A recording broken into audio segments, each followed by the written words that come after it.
네, 보신 것처럼 미국 정부가 유학생 비자의 문턱을 상당히 높였습니다. 왜 이런 정책을 꺼내 든 건지, 우리 유학생의 학업에 차질은 없을지 국제부 오연주 기자와 더 따져보도록 하겠습니다. 자, 오 기자, 트럼프 행정부가 유학생 비자를 제한하게 된 배경이 뭔가요? 자, 크게 보면 이번 조치는 트럼프 행정부가 강력하게 추진해온 이민 단속의 연장선으로 볼 수가 있습니다. 사실 이 정책은 트럼프 일기 시절인 지난 2020년 한 차례 추진이 됐었습니다. 당시 미국 대학가와 빅테크 기업들이 강력하게 반대를 했고 바이든 정부가 들어서면서 폐기가 됐는데 다시 이 카드를 꺼내 든 겁니다. 이번 조치로 체류 4년이 지난 뒤에는 이민국의 연장을 신청해야 하고 이때 생체 정보 검증, 신원 조사, 사기 방지 심사를 받게 되는데요.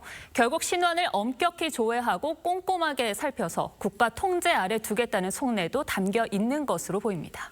네, 그럼 특히 이번에 유학생 그리고 언론인들을 굉장히 꼼꼼하게 보는 것 같거든요. 이유가 있습니까? 네, 지금까지 학업이나 연구 또 취재 활동을 계속하는 한 무기한 체류가 가능했기 때문입니다.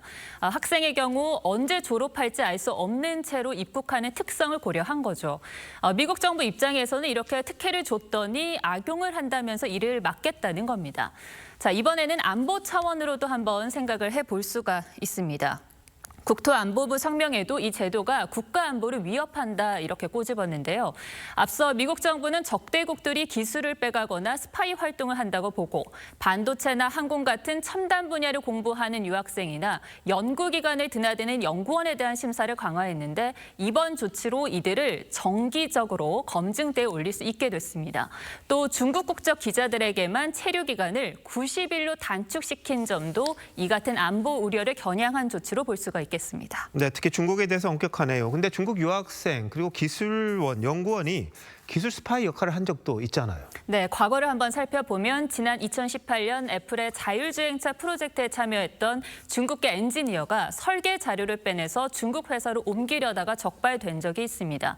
2019년에는 하버드 의대 산하 메디컬 센터 연구원이 암 연구에 사용되는 생물학 시료를 승인 없이 중국으로 반출하려던 일도 있었습니다. 이번 규정을 중국 외교부는 차별적이라고 반발하면서 철회를 요구하고 있습니다. 자, 그럼 앞으로 미국에서 공부하는 유학생들 어떻게 되는 겁니까? 자, 체류 기간 4년이 지나면 4년 안에 학위를 왜 마치지 못했는지 당국을 설득하는 과정이 필요합니다. 질병이나 부상이 있거나 설득력 있는 학업상의 사유 등을 내야 돼서 조건이 다소 까다롭습니다.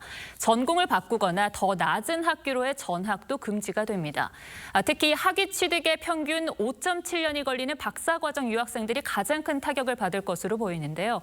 결국 학생들이 캐나다 등 다른 국가로의 유학 계획을 세우게 되면서 미국 내에서도 인재 유치 경쟁력이 약화될 것이라는 우려가 나오고 있습니다. 자, 여러 대학과 기업들이 우려하고 있습니다만 강행할 걸로 보이는데 미국이라는 나라가 원래 전 세계에서 아주 똑똑한 사람들 모아서 그렇습니다. 이 최고가 된 거 아닙니까? 글쎄요, 미국이 어떻게 될지 참 걱정스럽기도 합니다. 잘 들었습니다.